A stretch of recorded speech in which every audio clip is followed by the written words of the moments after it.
রাত ৩:৩০। হঠাৎ কিসের শব্দে রুনার ঘুম ভেঙে যায়। সে আস্তে করে উঠে বসে, বীরুকে ডাকবে ভেবে তার দিকে তাকায়। কিন্তু রুনা মনে মনে ভাবে সারা রাত বীরু ঘুমাতে পারেনি তার জন্য, এখন একটু ঘুমিয়েছে, ওঠানো কি ঠিক হবে? এদিকে আবিরের জ্ঞান ফিরেছে। চোখ খুলেই দেয়ালে বড় বড় করে লেখা দেখতে পায়। ঘরে এক ধরনের গ্যাস স্প্রে করা আছে, দয়া করে মুখ ঢাকেন, আল্লাহ ভরসা। কিছু একটা লিখতে চেয়েছিল হয়তো মাহিরা, তবে পারেনি। আবির লাইনগুলো পড়া মাত্রই নাক চেপে ধরে এবং চারদিকে বের হওয়ার জন্য পথ খুঁজতে থাকে। আবিরের হঠাৎ জানালায় চোখ পড়ে। দৌড়ে জানালার কাছে যায় সে, আর জানালা খোলার চেষ্টা করে, যার শব্দ রুনার কানে যায়। এদিকে রুনা ভাবে মালামালগুলো আবার ইঁদুর মিলে নষ্ট করছে না তো? কিন্তু তাতে এমন করে শব্দ হওয়ার তো কথা নয়। শব্দ শুনে মনে হচ্ছে পুরনো কিছু ঘষা মজা বা খোলার চেষ্টা হচ্ছে। গিয়ে কি দেখব? সন্ধ্যা থেকেই রুনার শরীর বেশ খারাপ লাগছে। বীরুকে বিরক্ত না করে আস্তে উঠে সে বিসমিল্লাহ বলে আলতো পায়ে আস্তে আস্তে হেঁটে বাইরে যায় রুনা। আবির নিজের সর্বোচ্চ শক্তি দিয়ে জানালাটা খোলার চেষ্টা করছে। রুনা চারদিকে তাকায়, কিন্তু কাউকে দেখতে পায় না। রুমের সামনে গিয়ে দরজায় কান পাততেই শুনতে পায় ভেতরে কেউ আল্লাহু আকবার বলছে। রুনা কিছুটা ঘাবড়ে যায় আর ভাবে, সে কি ভেতরে কেউ আছে নাকি? চোর? না না, চোর হলে আল্লাহর নাম নেবে কেন? সে তো চাইবে শব্দ ছাড়া চুরি করতে। হঠাৎ বীরু ঘুমানো অবস্থায় ডান কাত ফিরলেই লাফ দিয়ে ওঠে, দেখে রুনা নেই। এদিকে আবির জানালা খুলতে সক্ষম হয় আর বলে, আল্লাহ আপনি মহান, আপনার জিকির সকল কাজকে সহজ করে, আপনি আমাদের হেফাজত করুন, আমিন। রুমের গ্যাসগুলো হাওয়ার মতো উড়ে যাচ্ছে। মাহিরাকে বুকে তুলে ডাকতে থাকে, মাহিরা, মাহিরা। রুনার বীরুর কিছু কথা মনে পড়ে। বীরু বলেছিল ওই রুমে কিছু মালামাল রাখছি বউ। যাক, ওঠেনি তাহলে, কারো সাথে মেশার দরকার নাই। এইসব ভাবতে ভাবতেই রুনা দরজার তালাটা ইট দিয়ে ভাঙার চেষ্টা করে। ইট ভেঙে যায়। শরীরের ওপর এমন অবস্থায় তার চাপ পড়ে। সে পেটে হাত দিয়ে আর একটা ইট তুলে জমিন থেকে আবার নিজের কাজ চালিয়ে যায়। 3বার চেষ্টার পর এবার তালাটা খুলে যায়। ভেতর থেকে আবির বুঝতে পারে কেউ আসছে। সে লড়াইয়ের জন্য প্রস্তুত হয়। ইতিমধ্যে মাহিরারও জ্ঞান ফিরেছে, তবে মাহিরার মায়ের কোনো খবর নেই। মাহিরা উঠে বসে আবির তার সামনে। মাহিরা আবিরকে বলে, আপনি সরে যান, আপনার বিপদ হতে পারে। আবির মাহিরার দিকে তাকিয়ে মাহিরাকে হাত দিয়ে নিজের পেছনে আড়াল করে আর বলে, আমি তোমার স্বামী, আমার বইয়ের ক্ষতি করলে আমি চুপ থাকবো? বীরু দেখলো রুনা তালা ভেঙেছে, ঘরে ঢুকবে, পেছন থেকে বাধা দেয়। বীরু বাধা দেওয়ার আগেই রুনা দরজা খুলে ফেলল। কি নিস্তব্ধতা বিরাজ করছে চারিদিকে, শশা বাতাসের। ভেতরে একজন দাঁড়িয়ে আছে, আর একজন মেয়ের কোলে মাথা রেখে ঘুমন্ত অবস্থায় এক মহিলা। বীরু এক অবস্থানে দাঁড়িয়ে থাকে। সে কি করবে বুঝতে পারছিল না। আবির শান্ত গলায় বলে, আসসালামু আলাইকুম। রুনা বলে, আবির বলে, কে আপনি? অমনি বীরু আসে আর বলে, সে কি, আপনারা কারা? আমার গোডাউনে কি করছেন? বউ, তুই এখানে কি করছিস? যা ভেতরে যা, আমি দেখছি। আবিরকে ধরতে যা। আবিরের দিকে তাকিয়ে বলে ওঠে, চুরি করিস? হ্যাঁ, চিনিস আমাকে? আবিরকে ধরতে যাবে অমনি রুনা তাদের মাঝে হাত রেখে বাধা দেয় আর বলে, চোর কখনো আল্লাহর নামে চুরি করে না, আর কখনো মানুষ দেখলে পালানোর পরিবর্তে সালাম দেয় না। আমি কথা বলছি, আপনি একটু থামুন। আবির বলে ওঠে, আমরা চোর নই, আমাদের আটকে রাখা হয়েছে। আপনাকে দেখে মনে হচ্ছে আপনি আপনার স্বামী সম্পর্কে কিছুই জানেন না। সে একজন ঢাকার শীর্ষ মাস্তান। দলিল, অবৈধভাবে জায়গা দখল, লুটপাট, খুন, গুম, পাচার তার নিত্যদিনের ঘটনা। জানা নেই আমাদের সাথে কি করা হতো। আল্লাহ সহায়, আপনাকে উসিলা করে পাঠিয়েছেন নিশ্চয়ই। আমার স্ত্রীকে সহ তার পরিবারের সকলকে তিনি বন্দী করে রেখেছিলেন। তার বাবাকে পাগল আর মাকে ওই যে দেখুন পড়ে আছে। কেন পড়ে আছে তা নিশ্চয় জানেন। এই রুমেই ছিল এতদিন স্প্রে, যা স্বাভাবিক ব্যক্তিকে ঘুমে কাতর করে রাখে, আর বেশি মাত্রায় শরীরে প্রবেশ করলে ঘুমের বদলে জ্ঞান হারায়। টানা 6 থেকে 7 বার ব্যবহার করলে মৃত্যু অনিবার্য। এতটাই ভয়ানক উনি। আবির আবার বলে, অনেক দুঃখিত আপনাকে এমন অবস্থায় এসব কথা বলতে হচ্ছে বোন, আমাকে মাফ করবেন। রুনার এইসব শুনে পায়ের নিচ থেকে মাটি সরে যাচ্ছে, তার চোখে পানি। রুনা মনে মনে বলে, কখনো কল্পনাও করিনি এমন একজন মানুষের সাথে ছিলাম এতদিন। সংসার করেছি। আল্লাহ, আল্লাহ আপনি আমাকে শক্তি দিন। বীরু রুনার চোখের দিকে তাকাতে পারছে না। সে জানে তাকে সে বেশ কষ্ট দিয়ে ফেলেছে। বাবা মা বেঁচে নেই দুনিয়াতে। বীরুকে সবচেয়ে আপন ভাবত সে। ইতিমধ্যে মাহিরার মায়ের জ্ঞান ফিরেছে। সে মাহিরাকে ডাকে, আম্মাজান। মাহিরা বলে, আম্মাজান, এই যে আমি, আপনি ঠিক আছেন আম্মাজান? মাহিরার মা বলে, আলহামদুলিল্লাহ ভালো আছি। কি হয়েছে এখানে? রুনার শরীর হঠাৎ ঘামতে শুরু করে। শরীর খারাপ হচ্ছে তার, তা বোঝাই যাচ্ছে। মাহিরা দৌড়ে রুনাকে ধরে আর বলে, বোন, আপনাকে এমন দেখাচ্ছে কেন? কি হয়েছে আপনার? বীরু বলে ওঠে, কি হয়েছে বউ তোর? রুনা বলে, খবরদার আমার কাছে আসবেন না, কিছু হয়নি আমার। আল্লাহ, আপনি আমাকে শক্তি দিন। রুনা পেট ধরে বসে পড়ে, তার পেটে চিনচিন ব্যথা শুরু হয়ে গেছে। রুনা বলে, আল্লাহ, আপনি আমাকে কিছু কথা বলার সুযোগ দিন মওলা। দেখেন আমি কার সাথে সংসার করছি এতদিন, আমাকেও মেরে ফেলতে পারত। বীরু বলে ওঠে, না বউ, এসব কি করস তুই? তুই আমার সব, তুই চাইলে আমি সব ছাইড়া দিমু, আমারে শাস্তি দে, কিন্তু আমারে ভুল বুঝিস না, আমি তোরে ভালোবাসায় কোনো মিথ্যা রাখি নাই। রুনা বলে, আপনি একটা কসাই, আমি জানতাম না আপনি এত নীচ, আমি জানতাম না। মাহিরার কানে কানে মাহিরার মা কিছু বলে। মাহিরা বলে, জি আচ্ছা আম্মাজান। মাহিরা আবিরকে জানালো এখনই তাকে হসপিটালে নিতে হবে। রাত তখন 4:35। বীরু কি করবে বুঝতে পারছে না, পাগল প্রায় অবস্থা তার। রুনার জ্ঞান নেই, বীরু বারবার ডেকেই চলেছে। আবির বীরুকে বলে, তাকে ইমার্জেন্সিতে ভর্তি করাতে হবে, কিন্তু এখানে তো শহরের মতো সার্ভিস নেই। বীরু বলে, ওর ডেট আরও 1 সপ্তাহ পর ছিল, ভেবেছিলাম পরশুবাদ আর পরের দিন ঢাকায় যাব, এখানে এত রাতে তো ডাক্তার থাকবে না। আবির বলে, আপনার ফোনটা যদি দিতেন। বীরু আবিরের দিকে একটু ভয় চোখে তাকিয়ে থাকে। আবির বিষয়টা বুঝতে পেরে বলে ওঠে, না না, আপনি চিন্তা করবেন না, আমি পুলিশকে কল করব না এই মুহূর্তে। বীরু আবিরের মুখের দিকে তাকিয়ে থাকে। আবির আবার বলে, দেখো ভাই, এখন শত্রুতার সময় নয়, সময় আমাদের কাছে নেই, বুঝতে হবে। বীরু আবিরকে ফোন বের করে দেয়। আবির সোজা তার বাবাকে কল করে আর বলে, আসসালামু আলাইকুম পাপা, আমি আবির পাপা। আবিরের বাবা বলে, হ্যাঁ আবির বলো, কোথায় তুমি? তোমার আর মাহিরা আম্মার সাথে 2 দিন থেকে দেখা হয়নি, আর এত রাতে ফোন করলে যে? আবির মনে মনে বলে, পাপার হয়তো আমার না আসাটা অস্বাভাবিক লাগেনি, হয়তো কেউ কিছু জানতেই পারেনি, তারা ভেবেছে আমি হয়তো কাজে আটকে পড়েছি, কিন্তু মাহিরার বাসায় না যাওয়ার ব্যাপারটা তাদেরকে ভাবালো না, তবে কি বাবা কিছুই জানে না? আবিরের চিন্তার মধ্যেই আশরাফ বলে ওঠে, কি হলো, চুপ করে আছো যে, সব ঠিক আছে তো? আবির বলে, হ্যাঁ পাপা, সব ঠিক আছে আলহামদুলিল্লাহ, একটা দরকারি কাজে ফোন দিয়েছি, আমার ইমার্জেন্সি হেলিকপ্টার প্রয়োজন, যেটাতে আমরা ফ্যামিলি ট্যুর দিই। আশরাফ বলে, এখন সব ঠিক আছে তো? আবির বলে, পাপা আমি বলবো সবটা, তুমি একটু পাঠানোর ব্যবস্থা করো, আমি তোমাকে লোকেশন দিচ্ছি, একটু ইমার্জেন্সি পাপা। আশরাফ কিছুটা অবাক হলেন, তাও বললেন, আচ্ছা ঠিক আছে। আবিরের সাথে কথা শেষ করতেই শিরিন রুমে ঢুকলো। আশরাফ আবিরের কথা বলতে গিয়েও আবার কি যেন ভেবে বললেন না। শিরিন বলে ওঠে, এ কি, তুমি এখনো জেগে আছো যে? আশরাফ বলে, না আসলে একটু কাজ ছিল। শিরিন বলে, সকালে করো, কিসের ব্যস্ততা? আশরাফ বলে, তোমার চোখ মুখ এমন দেখাচ্ছে কেন, সব ঠিক আছে তো? আশরাফকে কোনো কিছুই জানায়নি শিরিন, তাই শিরিন বলে ওঠে, কই না, কিছু না তো। আশরাফ কিছুটা চুপ করে, শিরিনের দিকে তাকিয়ে থাকে। এদিকে আশরাফ বলা মাত্রই 15 মিনিট পর হেলিকপ্টারের শব্দ পায় তারা। গ্রামের বেশ অনেক মানুষ ফজরের নামাজের উদ্দেশ্যে বের হচ্ছে, আর আসমানের দিকে তাকিয়ে ঘাড় ঘুরিয়ে দেখছে। কেউ কেউ শব্দেও ঘর থেকে বের হয়ে দেখছে, হয়তো এসে পড়েছে হেলিকপ্টার, চলুন ওনাকে নিয়ে যেতে হবে। বীরু আবিরের মুখের দিকে তাকিয়ে আছে। তারা হেলিকপ্টারে ওঠার সময় কিছু লোক পেছন থেকে বলছে, অবৈধ পয়সার পাওয়ার কি? আবির বুঝতে পেরেছে বীরুর কথাগুলো গায়ে লাগছে। আবির মৃদু হাসি দিয়ে বলে, ভাই উঠুন। তারা আল্লাহর নাম নিয়ে উঠে পড়ে। হাসপাতালে ভর্তি করানো হয় রুনাকে। আবির মাটির দিকে চেয়ে থাকে, দেয়ালে হেলান দিয়ে। মাহিরা আর তার মা, রুনার সবল বাবু ও তার সুস্থতার জন্য নফল নামাজ আদায় করেছে নামাজ ঘরে এসে। বীরু আবিরের কাঁধে হাত রেখে আবির বীরুর দিকে তাকায়, আর বীরু আবিরকে জড়িয়ে ধরে কান্না করে দেয় আর বলে, ভাই আমাকে মাফ করো, আমি আসলে জীবন কি জিনিস তা কখনো বুঝতেই পারিনি, কত অন্যায় অপরাধ করেছি আপনাদের সাথে, আর আপনি ক্ষতি করার বদলে উল্টা উপকার করছেন, নিজ স্বার্থ ছাড়া এমনও কেউ হয়?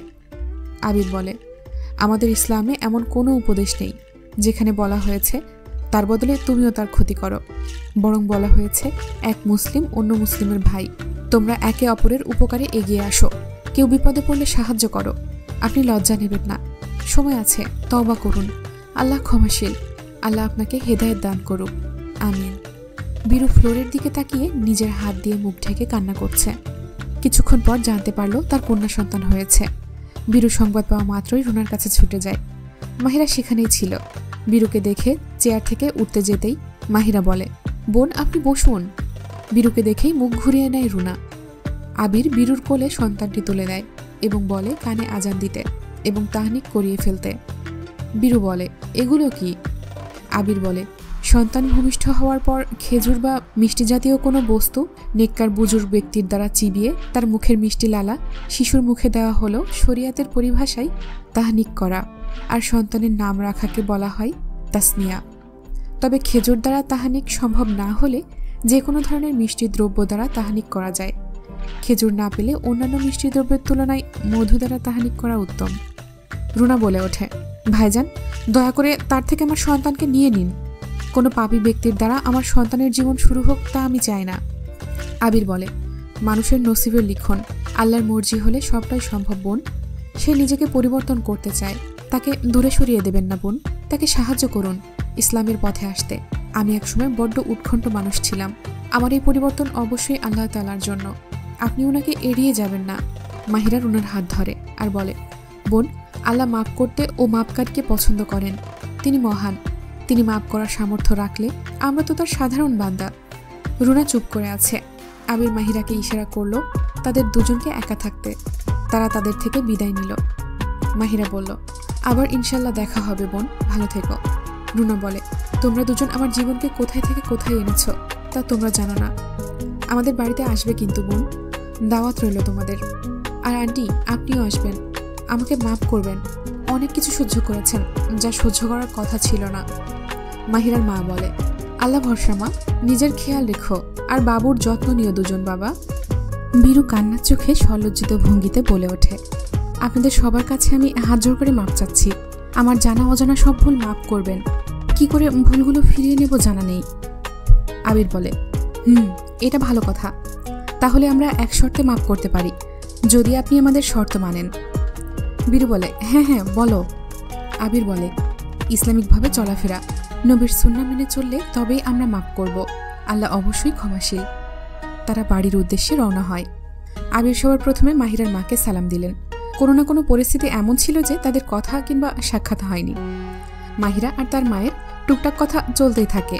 মাহিরার মা বলে, তাহলে তোমার বিয়েতে তোমার আব্বাজানের মতামত ছিল, এই তো? আচ্ছা, তিনি কেমন আছেন? আবির ব্যাক মিররে তাকিয়ে দেখছে, মাহিরাও তাকিয়ে আছে। আবির তখন চোখে ইশারা করে বলল, আমি আছি। তারপর মুখে বলে ওঠে, মা, আপনি কিছু খেয়ে নিন, আপনার তো কোনো খাবার খাওয়া হলো না, আমরা তো চা কফি খেয়েছি, আপনি তো মুখেও তুললেন না, চলুন সবাই কিছু খেয়ে নিই। মাহিরার মা বলে, না, আমি কিছু খাবো না, আপনারা খেয়ে নিন, আমার জন্য না খেয়ে থাকবেন না দুজন। মাহিরা, যাও খেয়ে নাও জলদি। তারা তো যায়, সঙ্গে মাহিরার মাকেও নিয়ে যায়। মাহিরা হঠাৎ তার বাবার জন্য কেমন যেন করছে, তবে তার শিরিন মানে তার শাশুড়ির কথা মনে করে, আবার সে বাস্তবে ফিরে আসে। সন্ধ্যায় তারা বাড়িতে আসে। আবির এসেছে শুনেই তার মা ছুটে আসে, তবে সাথের মানুষগুলোকে দেখে তেমন একটা খুশি হয়নি শিরিন। মাহিরার মা তাকে সালাম দেয়, কিন্তু তেমন একটা গুরুত্ব দেয় না শিরিন। শিরিন আবিরের দিকে তাকিয়ে বলে ওঠে, কোথায় ছিলে বাবা? আর 2 দিন থেকে কোনো যোগাযোগ নেই, কথাবার্তা নেই। মাহিরা আর তার মা কিছুটা চুপ করে আছে, দুজন দুজনের দিকে তাকায়। আবির বলে, মাম্মা, সালামের উত্তর দিবে না? শিরিন বলে, হ্যাঁ দিচ্ছিলাম, তবে ওনাকে আমি চিনতে পারিনি তাই। আবির বলে, সালামের উত্তর আগে দিতে হবে, একজন মুসলিম হিসেবে সর্বদাই। শিরিন একটু অনিচ্ছা সত্ত্বেও বলে ওঠে, ওয়ালাইকুম আসসালাম। আবির বলে, তেমন কিছু না, আমার একটা জরুরি কাজ পড়ে গিয়েছিল তাই আর কি। আর মাহিরার দিকে তাকিয়ে মনে মনে বলে, ও আল্লাহ, কতই না মিথ্যে বলেছি, মাফ করো, অবশ্যই মিথ্যাতে বরকত নেই। মাম্মা তাহলে চিন্তায় জড়িয়ে যাবে আর মাহিরাকেও এর জন্য দায়ী করবে। আবির মুখে বলে ওঠে, মাম্মা চলো পরিচয় করিয়ে দিই, উনি মাহিরার মা, আমার মা আর তোমার বেআইন। একটা গাধার মতো হাসি দিয়ে কথাগুলো বলে আবির। আর বাবার শরীর কেমন এখন, দেখছি না যে? শিরিন বলে, আগের চেয়ে একটু বেটার আছে, আজকে বিকেলেই রিলিজ হবে, মিলি আছে ওখানে, আমিও ছিলাম, কিছুক্ষণ আগে আসলাম। মাহিরা বলে, আচ্ছা তোমরা সবাই কথা বলো, আমি বাবার কাছে গিয়ে দেখা করে আসি। ও হ্যাঁ, বন্ধু কোথায়? তখন থেকে এসেছি, তেমন কোনো সাড়া নেই বাড়িতে। মাহিরা বলে, হ্যাঁ মা, আব্বাজান কোথায়? আপনাকে হয়তো বেশ বিরক্ত করেছে, দুঃখিত মা আসলে। মাহিরার মা বলে, হ্যাঁ বোন, আমি নিজেও আমার স্বামীর অবস্থা জানতাম না, আমি চিন্তা করব তাই আমার ছেলে মেয়ে কেউ কিছু বলেনি, কিন্তু তাদের চোখে তা ধরা পড়ে গিয়েছে। মিথ্যে বলে ছলছল করছিল দুজনের চোখ। সবই আল্লাহর ইচ্ছা, তিনি অবশ্যই ঠিক করবেন। বিরক্ত তো করেছেই, মানসিক জ্ঞান নেই যে, তার জন্য আমি মাপ চাচ্ছি বোন, শিরিন বলে, কি বলছেন আপনারা দুজন? মাহিরা মা, কি বলছো? বিরক্ত করবে মানে? এসব কি বলছো? আমি তো কিছুই বুঝতে পারছি না। মাহিরা এবার একটু নড়ে চড়ে বসে আর বলে, মা, আমি আব্বাজানের কথা বলছি। শিরিন বলে, হ্যাঁ, বাট সে কেন আমাকে জ্বালাবে? তুমি তো আছোই। এবার মাহিরার ভেতরটা কেমন করছে। মাহিরা বলে, আমি আছি মানে? মা, আমি আপনাকে যাওয়ার আগে বলে গিয়েছিলাম। আপনি বলেছিলেন আচ্ছা আপনি খেয়াল রাখবেন। এখন আমার কথা বলছেন কেন? আমি তো ছিলামই না এখানে। শিরিন একটু অবাক হওয়ার ভান ধরে বলে, কি আমার কাছে? এসব কি বলছো মাহিরা? আমার কাছে কখন দিয়ে গেলে? আর তুমি অযথা বানিয়ে বানিয়ে মিথ্যে কথা বলছো কেন? আবির বলে, এক মিনিট, এখানে কি হচ্ছে কেউ বুঝিয়ে বলবে? মাম্মা, মাহিরা, বন্ধু কোথায়? শিরিন বলে, দেখ বাবা, আমি প্রথমে মাহিরাকে মানিনি, এটা আমার ভুল হয়েছে। তবে এখন এইসব আমি করেছি, এইটার দায়ভার আমি নিতে পারবো না। মাহিরা বলে, আমি মিথ্যে কেন বলবো? আর আমি দোষ দিচ্ছি না মা। শিরিন বলে, তো আমি মিথ্যে বলেছি এইটা প্রমাণ করতে চাইছো? এই অপমান আমি কি করে সহ্য করব? মাহিরা বলে, মা আমি। মাহিরাকে কথা শেষ করতে না দিয়ে আবির বলে ওঠে, মাহিরা, এখানে তর্কের চেয়েও জরুরি আমাদের বাবাকে খোঁজা। মাহিরা থ হয়ে আছে, সে তর্ক করলো কোথায়? আর আবির তাকে বিশ্বাস করছে না। তার চেয়ে বড় কথা, সে সম্পূর্ণ কথা শুনলই না। মাহিরা তার মায়ের দিকে তাকিয়ে আছে। মাহিরার বুঝতে বাকি নেই মাহিরার মা কান্না করছে। করবেই বা না কেন? এতদিন পর তার স্বামীর সাথে সাক্ষাৎ করবে বলে কতই না আশা তৃষ্ণা নিয়ে এসেছে। তার চেয়েও বড় কথা, মানুষটার বিপদ হলে তার স্বামীকে দেখার তৃষ্ণা সারা জীবনেও মিটবে না। এই কেমন দিন এলো তার! কতই না সুখের ছিল তার সংসার। মাহিরা তার মাকে রুমে নিয়ে যায়। এদিকে আবির আবার বেরিয়ে পড়ে গাড়ি নিয়ে। চারপাশের লোকজনকে জিজ্ঞেস করতে থাকে। সন্ধ্যা পেরিয়ে রাত তখন। আবির নিজের চেষ্টা চালিয়ে যাচ্ছে। তার কানে বারবার বন্ধু ডাকটি বাজছে। আবির রাস্তায় একজনকে জিজ্ঞেস করছে, আসসালামু আলাইকুম ভাই। লোকটি বলে, ওয়ালাইকুম আসসালাম। আবির আবার বলে, ভাই, উনি 2-3 দিন আগে বাসা থেকে বের হয়েছে, দেখুন তো ওনাকে কোথাও দেখেছেন কিনা। লোকটি বলে ওঠে, না ভাই, দেখি নাই। সারাদিন কত মানুষের চলাচল হয় এই রাস্তায়, চেহারা কি আর মনে থাকে কন? আবির অলিগলি চিরে চিরে দেখছে, খবর তো নেই তার। অনেক রাতে বাসায় ফিরে সে ক্লান্ত, শরীর আর পারে না। সে থানায় জিডি করে বাসায় ফিরে এসেছে। শিরিন ছেলের জন্য অপেক্ষা করছিল। আবির বলে, মাম্মা, কি হয়েছে? শরীর খারাপ নাকি? এখানে মাথা ঝুঁকিয়ে বসে আছো যে? শিরিন বলে, তুই এসেছিস বাবা, আমার এমন দিন কেন এলো? বলেই জড়িয়ে কান্না করে দেয়। আবির বলে, কি হয়েছে? হয়েছেটা কি বলবে তো? শিরিন বলে, তুই যাওয়ার পর মাহিরা মা আর বেয়ান আমাকে আচ্ছা মতো যা তা বলেছে। আমি ভেবেছিলাম তোকে কিছু জানাবো না, কিন্তু আমাকে এমন অবস্থায় তুই বলতে জোর করলি। ওদের কোনো দোষ নেই রে বাবা, আমারই দোষ। এখনো এখানে পড়ে আছি। আবির করুণ কণ্ঠে বলে ওঠে, মাম্মা, মাহিরা এমন মেয়ে তো নয়। শিরিন বলে, না রে বাবা, ও এমন নয়, আমার ভাগ্যই এমন। আমি কিছু মনে করিনি, তুই ঘরে যা। যা বাবা। আর আমি যে তোকে এসব বলেছি, মাহিরাকে কিছু বলিস না বাবা, আমি তোর পায়ে পড়ি। আমি মানুষের কথা শুনতে রাজি নই। বলেই চোখ মুছতে মুছতে চলে যায় শিরিন। আবির রুমে প্রবেশ করতেই দেখলো মাহিরা নামাজ পড়ছে। আবির মনে মনে বলে, ও আল্লাহ, শয়তান আমাকে ধোঁকা দিচ্ছে বারবার। আমি বউ বড় না মা বড় এমন তোয়াক্কা নিয়ে ঘুরি না, তবে দুজনকেই আমি বেশ ভালোবাসি। মাহিরা এমন মেয়ে নয়, আমার জানা আছে। তবে মাম্মা কেনই বা মিথ্যে বলতে যাবে? মাথায় নিতে পারছি না। মাহিরা সালাম ফিরাতেই আবির ওয়াশরুমে চলে যায়। মাহিরা মনে মনে বলে, আপনি আমাকে ভুল বুঝলেন, কিন্তু তা আমার আত্মসম্মানে লেগেছে। অবশ্যই আপনার দিক থেকে আপনিও ঠিক আছেন, দোটানায় পড়ে গেছেন যে। এমন হওয়াটা স্বাভাবিক। মাকে তো আর দোষারোপ করতে পারবেন না। আর না আমার কাছে কোনো প্রমাণ আছে। শুরু থেকেই তিনি আমাদের নিয়ে বেশ দৌড়াদৌড়িতে আছে, নিজের জন্য সময় পায় না। আব্বাজান, আপনি যেখানেই থাকেন, আল্লাহ আপনাকে হেফাজতে রাখুক। আপনাকে পেয়েও আবার হারিয়ে ফেললাম। বলেই মাহিরা চোখের পানি মোছে। আবির ওয়াশরুম থেকে বের হতেই মাহিরা তার কাছে যায় আর বলে, কোনো খোঁজ পেলেন? আবির বলে, না, তুমি চিন্তা করো না। আর মাকেও চিন্তা করতে মানা করো। থানায় জিডি করে এসেছি, আর আমরা নিজেরাও খুঁজবো, সমস্যা নেই। আমি এখন আবার বের হব। তোমরা খেয়েছো তো? মাহিরা বলে, আচ্ছা, আমি কি যেতে পারি আপনার সাথে? আবির বলে, সত্যি খেয়েছো না মিথ্যে বলছো? মাহিরা বলে, আপনি খেয়েছেন?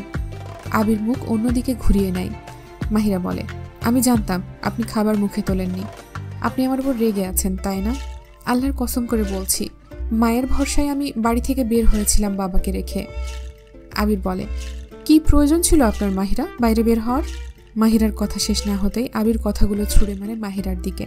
আরও বলতে থাকে, আপনি আমাকে বিশ্বাসই করেন না। আজকের এই ঘটনা কি হতো বলুন? একা একা আপনি পাড়ি দিলেন এক জায়গায়, আমাকেও না জানিয়ে। কেন মাহিরা? সব ঠিকঠাকই তো ছিল। দরকার ছিল যাওয়ার? তাহলে মাকে আজ কি করে পাকড়াও করি? আর আমার অভিযোগ আপনার কাছে এটাই, আমি আপনার স্বামী, আমি আপনার জীবন সঙ্গী, আমি আপনাকে বিপদ থেকে উদ্ধার করার ক্ষমতা রাখি না? নাকি বিশ্বাস নেই? মাহিরা অশ্রুমাখা চোখে আবিরের দিকে হাঁ করে চেয়ে থাকে। তারপর রুম থেকে চোখ মুছতে মুছতে চলে যায়। আবির মাহিরার যাওয়ার দিকে চেয়ে থাকে। আবিরকে কিছু না বলায় তার ধারণা মাহিরা তাকে নিজের মনে করে না। এদিকে মাহিরার ধারণা ছিল না সে ফিরে আসবে জীবিত।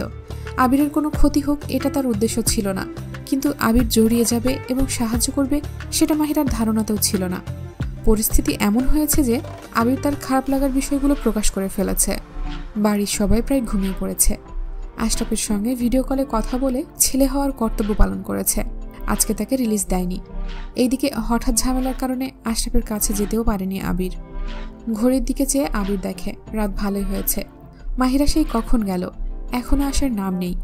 তার মায়ের রুমে গিয়েছে নিশ্চয়, একবার দেখে আসবে। কিন্তু এত রাতে কি করে যাবে? মা হয়তো ঘুমিয়েছে। আবির নিজের রুম থেকে বের হয়ে পাশের রুমে কারো কথা বলার শব্দ পায়। দরজা নক করতেই খুলে যায় কিছুটা।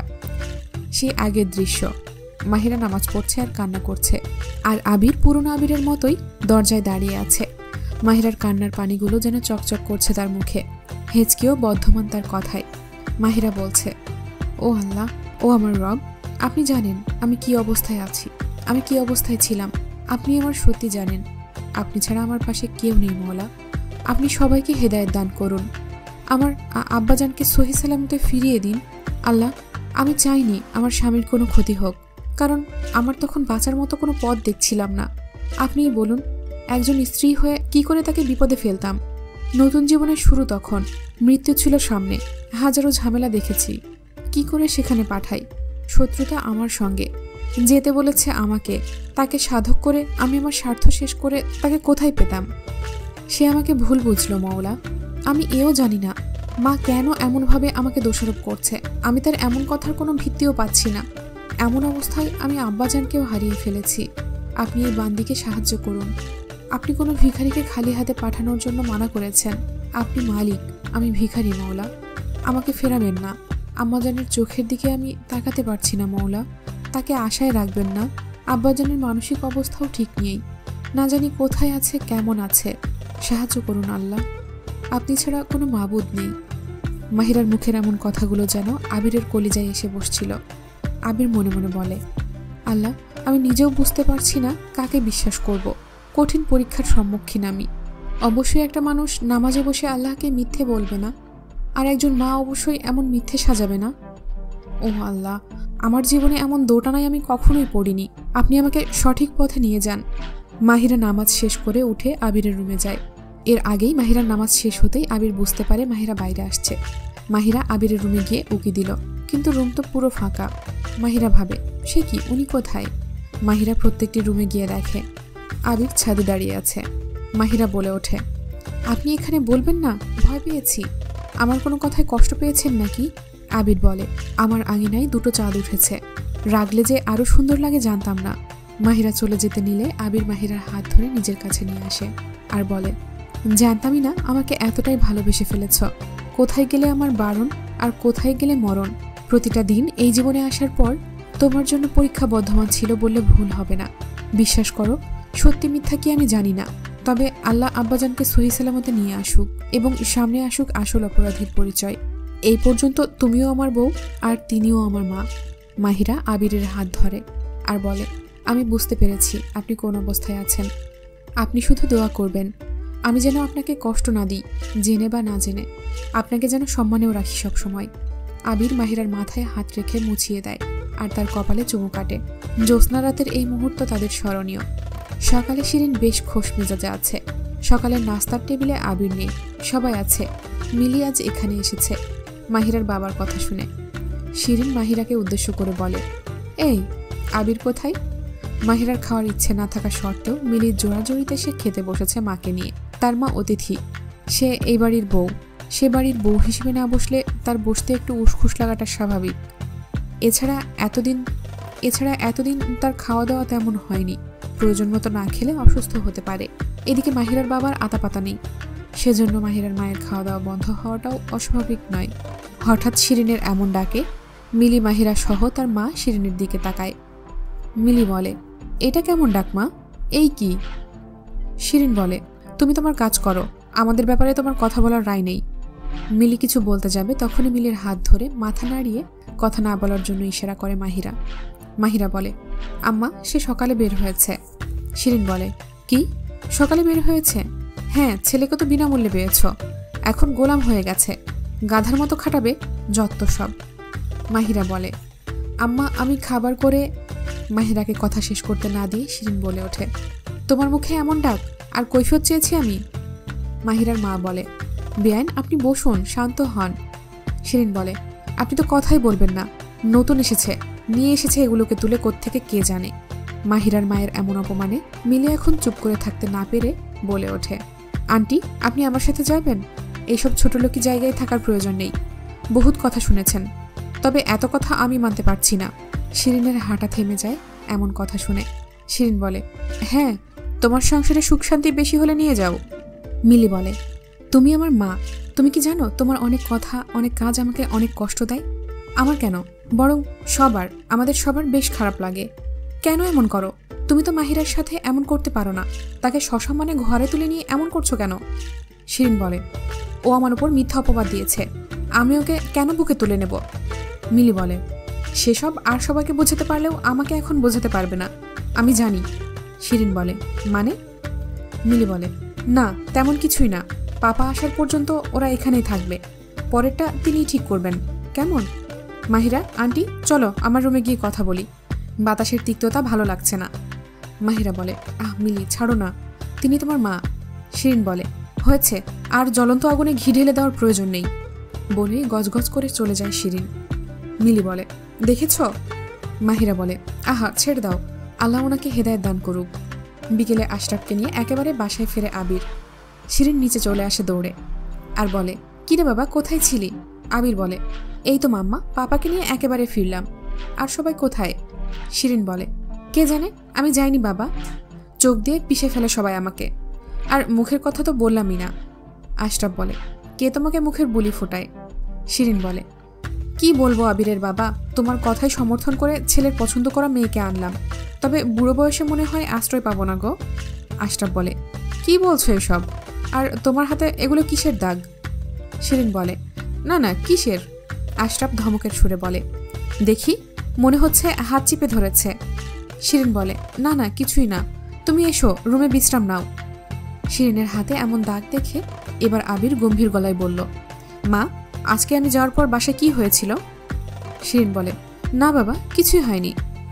আবির বলে, মা আমার জানা মতে মাহিরা এমন মেয়ে নয়, তবুও যদি এসব করে থাকে তাহলে তোমার সামনে আমি ওর শাস্তি দেব, তবে আমার এমনটাও স্বপ্নে মানতে কষ্ট হবে। আবিরের চোখে পানির ছিটে, সে কমতি রাখেনি মাহিরাকে ভালোবাসায়, কোনোভাবেই সে এমনটা বিশ্বাস করতে পারছে না। এর মাঝেই মাহিরার মা এবং মিলি আশরাফ এসেছে শুনে নিচে আসে। আবির কথা না বাড়িয়ে মাহিরার দিকে তাকায়। মাহিরা সিঁড়ি দিয়ে নেমে সোজা তার শ্বশুরের কাছে আসে। নিচে ততক্ষণে কি হয়েছে তা তাদের ভাবনারও বাইরে। মাহিরা সালাম দিয়ে জিজ্ঞেস করলো, আব্বা আপনার শরীর কেমন আছে এখন? জবাব না পেয়ে মাহিরা সবার দিকে তাকায়। সবাই এমন তাকিয়ে আছে যে। আবির তার মায়ের হাত ধরে দাগের দিকে ইশারা করে বলে, মাহিরা এইসব কি? মাহিরা বলে, সে কি মা, কি হয়েছে আপনার? কখন, কি করে? শিরিন বলে, আরে না মা, আমাদের একটু কথা কাটাকাটি হলো না, তখন হাত ধরে রাগ উঠে চাপ দিয়েছিলে, সেটারই দাগ। তোমার শ্বশুরের চোখে পড়ে গেছে, ছোট মেয়ে তো বুঝতে পারেনি, বাদ দাও তোমরা। মাহিরা বলল, কি বলছেন মা এসব? স্বপ্নেও আমি এমনটা ভাবতে পারি না, কেন মিথ্যে বলছেন মা? শিরিন বলে, না না থাক, আমি কিছু মনে করিনি। আবির তুই আবার জিজ্ঞেস করছিস কেন? আবির বলে, মাহিরা এসব কি সত্যি? মাহিরা বলে, আপনি বিশ্বাস করুন এমন কিছুই না, আপনি বিশ্বাস করুন, আম্মা কেন এমন বলছে তা আমার অজানা। আশরাফ নিজেও জানে মাহিরা এমন করার মেয়ে নয়, জীবনে শিরিনকে ভুল বোঝার বড় শাস্তি সে পেয়েছে, তাই জোর দিয়ে কিছু বলতে পারছেন না। মিলি হঠাৎ বলে ওঠে, মা তোমার রুমে মাহিরা কখন গিয়েছিল একটু বলো তো? শিরিন বলে, আশরাফ 5 মিনিট আগে। মিলি বলে, কিন্তু কিন্তু আমরা তো তখন তসবিহ পড়ছিলাম, তাও 3 জন একসাথে। শিরিন বলে, না তাহলে 15-20 মিনিট আগে হবে। মিলি বলে, কিন্তু তখন তো আমরা কেবল নামাজে একত্রে দাঁড়িয়েছিলাম। যেহেতু বাবা ভাইয়া বাসায় ছিল না আর আমরাও একত্রে ছিলাম, ওয়াক্ত হওয়ার সাথে সাথেই আদায় করেছি, সেহেতু আমরা ভালো বলতে পারবো সময়টা কখন আর কী রকম। শিরিন বলে, হবে হয়তো এমনই কিছু, তারা আসার আগে নয়তো পরে। আশরাফ বলে, আসার পর কখন গেলে তোমার রুমে? তুমি তো আমাদের দেখে নিচে এসেছিলে। মিলি বলল, হ্যাঁ আমরাও আসতাম হর্নের শব্দ শুনে, যদি না তসবিহ শেষে মাহিরার আম্মাজান অর্থাৎ আন্টি মোনাজাত না ধরতেন। তো বলো মা, আর কি বলতে চাও? শিরিন দিক বেদিক না পেয়ে আবিরকে বলে, দেখেছিস বাবা, আমার পেটের সন্তানও আমাকে দোষারোপ করছে, আমি কাদের পেলে বসে বড় করেছি। আবির কি করবে বুঝতে পারে না, দুই পক্ষেরই এবার যুক্তি প্রমাণ আছে। মিলি বলে, আমি হয়তো ভেবেছিলাম মা হয়তো এর মধ্যে পড়েও সত্যিটা বলবে, কিন্তু আমি ভুল, সবার সামনে তাহলে সত্যিটা আমিই আনি। শিরিন বলে, মানে? মিলি ফোনে হাত নিয়ে কল করে আর বলে, আসসালামু আলাইকুম। হ্যাঁ আহনাব, তুমি কোথায়? ও আচ্ছা শোনো, ড্রাইভারকে দিয়ে তাহলে ওনাকে পাঠিয়ে দাও। আচ্ছা ঠিক আছে। হ্যাঁ পাপাও ভালো আছে আলহামদুলিল্লাহ। হ্যাঁ আচ্ছা ওকে, নিজের খেয়াল রেখো, আল্লাহ হাফেজ, আসসালামু আলাইকুম। আশরাফ বলে, কি হচ্ছে কেউ বলবে? আবিরের কথা বুঝছি না, মাহিরার কথা বুঝছি না, না বুঝছি মিলির কথা। মিলি বলে, বাবা তোমাকে বলতে না চেয়েও বলতে হচ্ছে, এমন অবস্থায় তোমাকে এইসব বলা ঠিক না, তবে চোখের সামনে যেহেতু ঘটনাগুলো ঘটেই গেছে সেহেতু লুকিয়েও লাভ নেই, তার জন্য আমি অত্যন্ত দুঃখিত। মাম্মা তুমি নিজের দিকটা সবসময় দেখেছ, অন্যেরা কি ভাবলো না ভাবলো তার লক্ষ্যই করো না, এমনটা কেন করো জানা নেই, সবসময় তোমার লেভেল স্ট্যাটাস সোসাইটি কি বলবে তা তোমার মাথায়। শিরিন মিলির কথাগুলোর দিকে তাকিয়ে আছে। আবির বলে, তুই কি বলছিস এসব? মাম্মার সাথে ভালোভাবে কথা বল মিলি।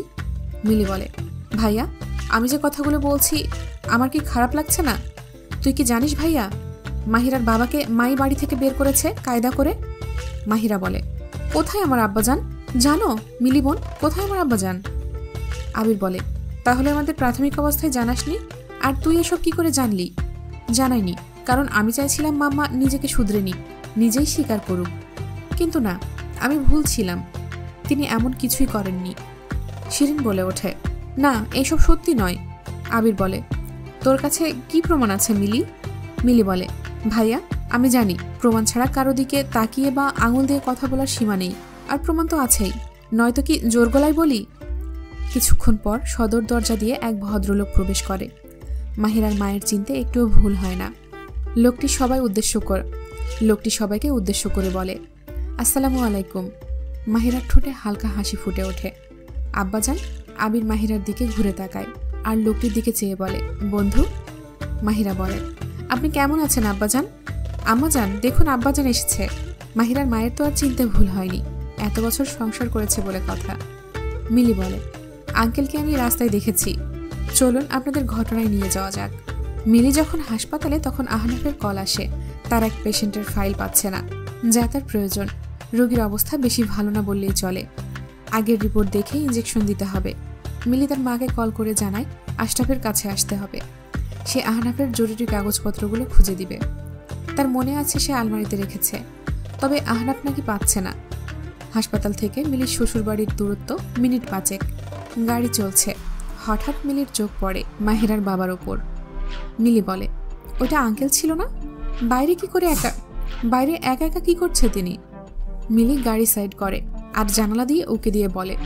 সে গাড়ি থেকে নেমে মাহিরার বাবার সামনে গিয়ে বলে, আঙ্কেল আপনি এখানে? মাহিরার বাবার কোনো কথা নেই, সে প্রথমেই মিলিকে চিনতে পারেনি। মিলি বলে, আঙ্কেল আমি মিলি, আপনার বন্ধুর বোন, ওই যে মাহিরার সাথে ছিলাম। মাহিরার বাবা বলে ওঠে, মাহিরা তোমাকে পাঠিয়েছে তাই না? আমি তোমাদের পেয়ে গেছি। মিলি বলে, আমাদের পেয়েছেন? আর আপনি এখানে কি করছেন একা একা? চারিদিকে চলন্ত গাড়ি।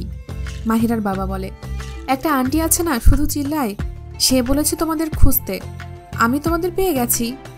মিলি বুঝতে পারে সে কার কথা বলছে। আহনাফের কল পাওয়া মাত্রই তার হুঁশ ফিরে আর বলে, হ্যাঁ বলো।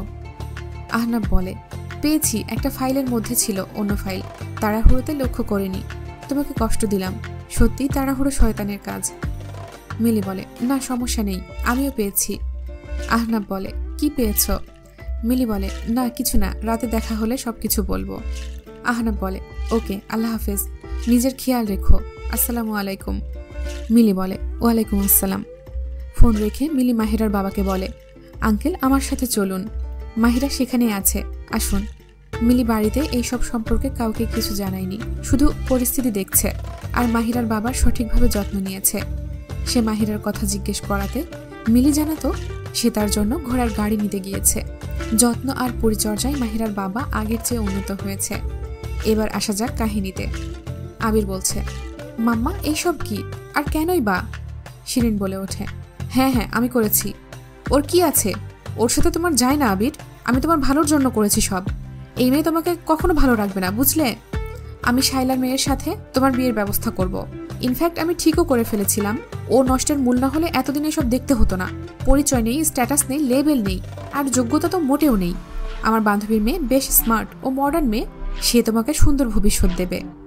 আশরাফ বলে, শিরিন ভেবেচিন্তে কথা বলো, ছেলের বউয়ের সাথে ছেলে সোজা দাঁড়ানো, সেখানে তুমি কি করে কথা বলো? মিলি বলে, মা এইসব কি বলছো তুমি?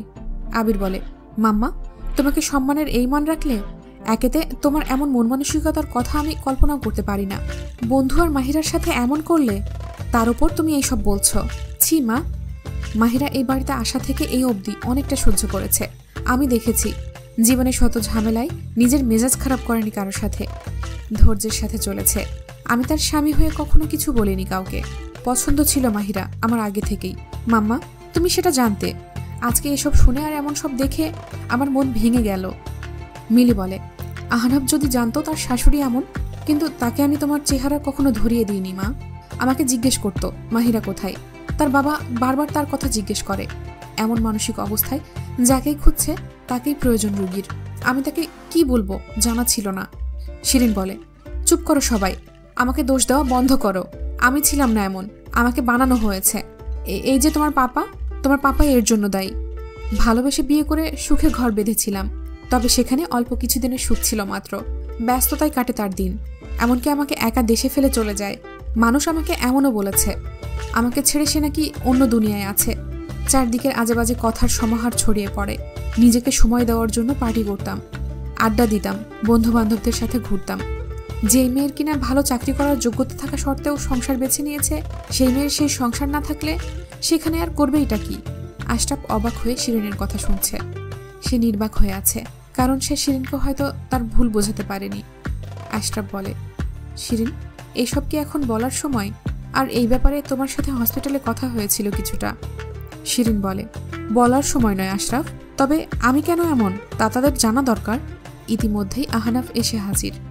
আহনাফ বলে ওঠে, আসসালামু আলাইকুম। আহনাফ সবার চোখ মুখের দিকে তাকিয়ে কিছুটা চমকে যায় আর বলে ওঠে, আল্লাহর রহমতে এসব ঠিক আছে তো এখানে? আহনাফের সাথে কুশল বিনিময় করে মাহিরার বাবা বোঝায়, না এখানে কিছুই হয়নি। মাহিরার বাবাকে উদ্দেশ্য করে বলে, আঙ্কেল আপনি কেমন আছেন এখন? মাহিরার বাবা বলে, এই তো বাবা আলহামদুলিল্লাহ, তোমরা বেশ যত্ন করেছ আমার, তা কি আর ভুলতে পারি? আহনাফ বলে, আরে কি যে বলেন, আপনি আমার বাবার মতো। আর বাবা আপনার শরীর কেমন আছে? আশরাফ বলে, আগের চেয়ে ভালো।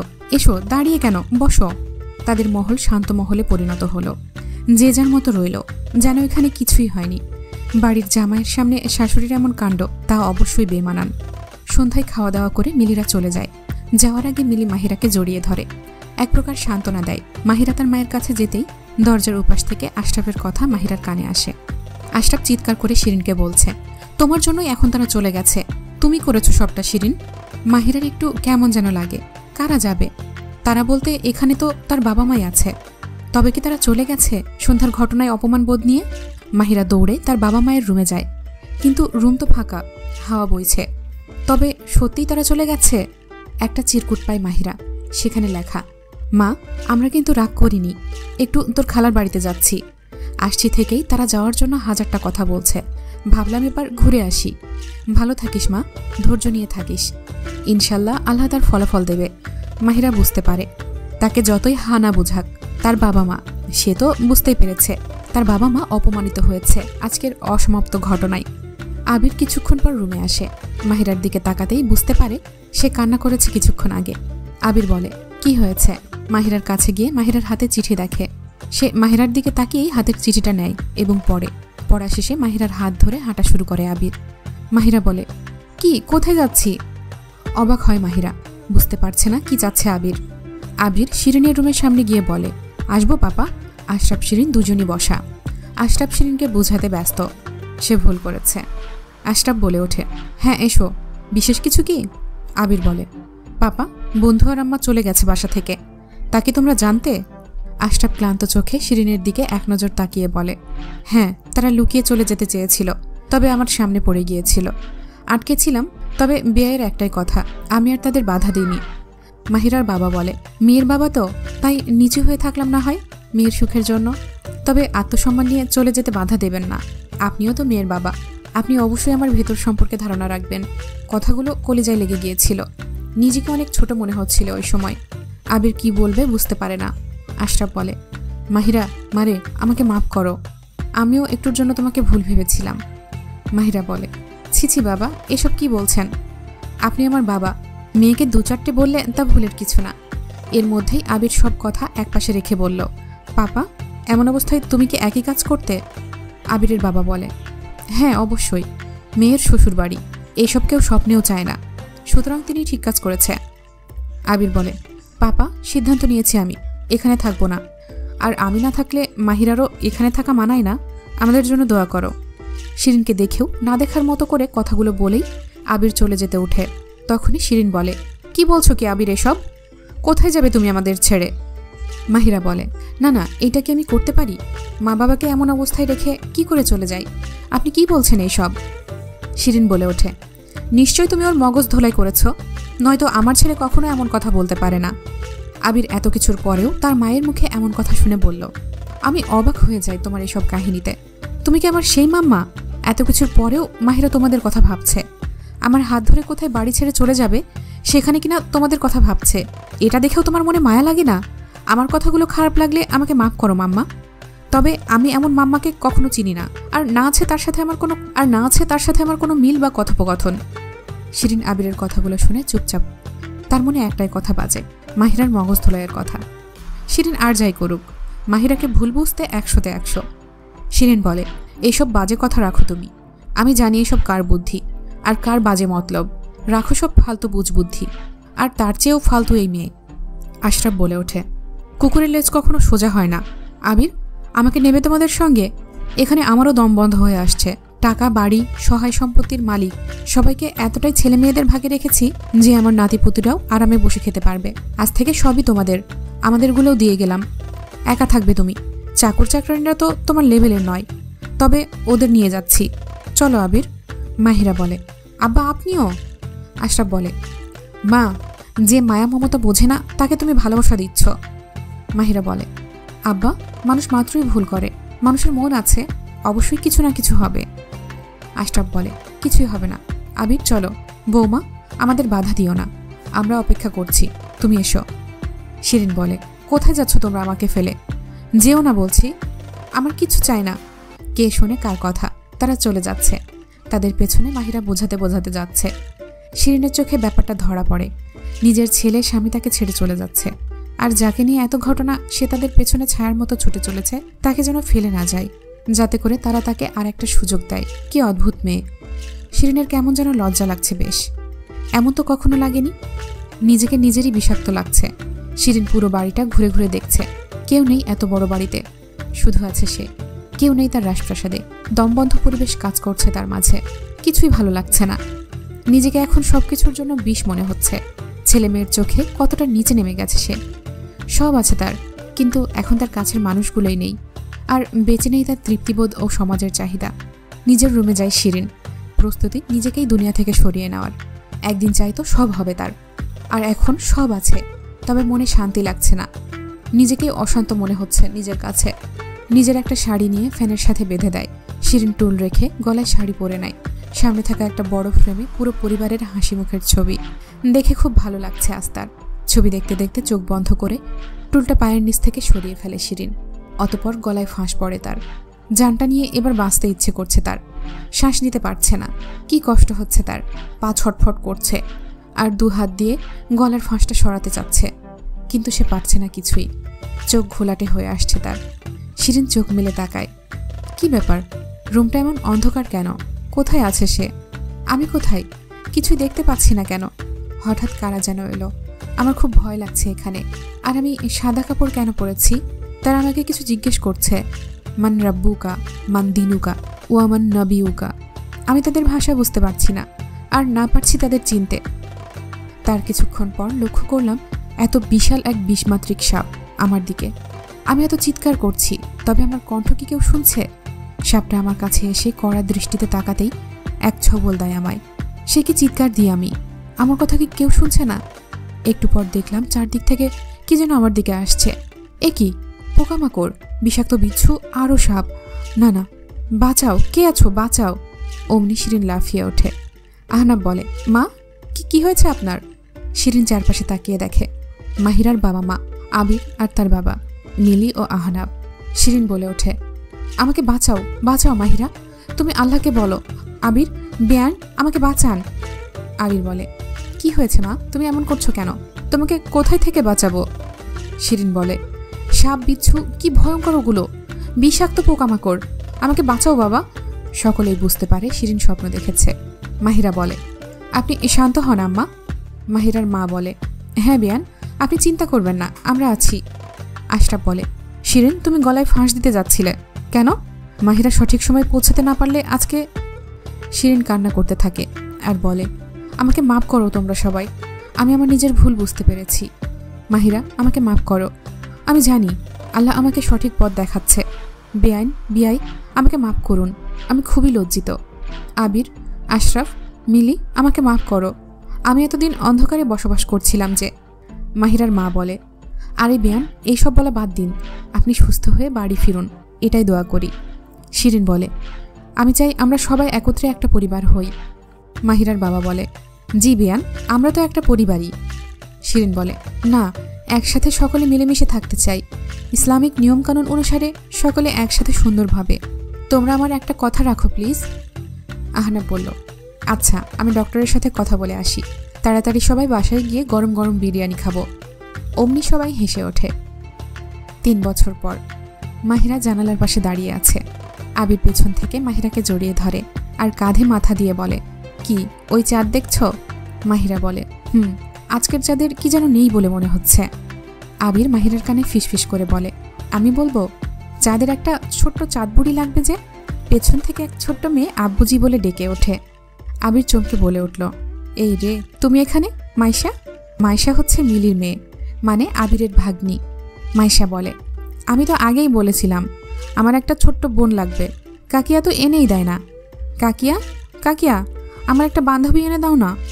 মাহিরা বলে, হ্যাঁ দেব তো মামনি। মিলি বলে, এই যে আরেকটু খাবার আছে, তাহলেই শেষ, নাও নাও। মাইশা বলে, না কাকিয়া, আমি খাবো না, মামনিকে বলো। মাহিরা বলে, আচ্ছা মিলি, আমাকে দাও, আমি খাওয়াচ্ছি। আবির মাইশাকে উদ্দেশ্য করে বলে, মামনি, আকাশের চাঁদ কয়টা? মাইশা বলে, একটা। আবির বলে, এখন আমরাও একসাথে খাবো আর দেখব আকাশে কয়টা চাঁদ ওঠে, ঠিক আছে? মাইশা বলে, আব্বুজি। তুমি আকাশে তাকিয়ে থাকো। আবির বলে, হ্যাঁ, এখন হাঁ করো তো, এই তো, মাশাআল্লাহ। মিলি বলে, সত্যি আমি মা হয়ে ওর সাথে পারি না, কিন্তু তা পারে মাহিরা। দেখবি ভাইয়া, আর তো 4টা মাস, আমিও তোর বেবিকে আমার মতো করব। মাইশা বলে, আব্বুজি মামুনিকে বলছে আরেকটা জাদুর বুড়ি চাই, আমি শুনেছি। আবির লজ্জা পায়। মিলি বলে, মামুনি, এসো আমরা খেলা করি, নানা নানুদের নামাজ শেষ মনে হয়, তারা অপেক্ষা করছে, চলো। মাহিরাও লজ্জা পায় হঠাৎ মাইশার এমন কথায়। মাহিরা মিলিকে লজ্জায় জড়িয়ে ধরে। মিলি হেসে দেয়। মিলি বলে, আলহামদুলিল্লাহ সব কিছুর জন্য, তোমার মতো একজন জীবনসঙ্গী পেয়েছে আমার ভাই, এবং আমরাও যার ওসিলায় পরিবর্তন হতে পেরেছি, তার জন্য লক্ষ লক্ষ শুকরিয়া।